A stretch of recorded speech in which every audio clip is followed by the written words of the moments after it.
Hey everyone, what's going on? Eli here from Deep Discounts Club. Today I'm bringing you a look at this Upreign exercise bike. Probably took about like 30 minutes to put together, so not very long at all for one person to set up. Super nice phone holder. You've also got these pads right here for taking heart rate. You've got this LCD screen. You can cycle through pulse, RPM, distance, time, calories. You've also got these nice resistance knob right here to make it harder, like you're going up a hill, or also make it easier. You've got this knob here to easily pull out and adjust the height of the seat. You can also use this knob right here to easily adjust the height of the handlebars. The handlebars, you have multiple positions that you can hold on to. You can hold it up here, hold it right here while you're taking your heart rate, or also hold it down here. Seat is super padded, very comfy.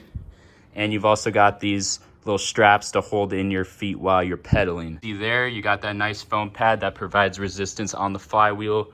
When you use this, you can also push this in to stop the wheel. The super nice thing is that you got wheels right here. This thing's very lightweight, by the way.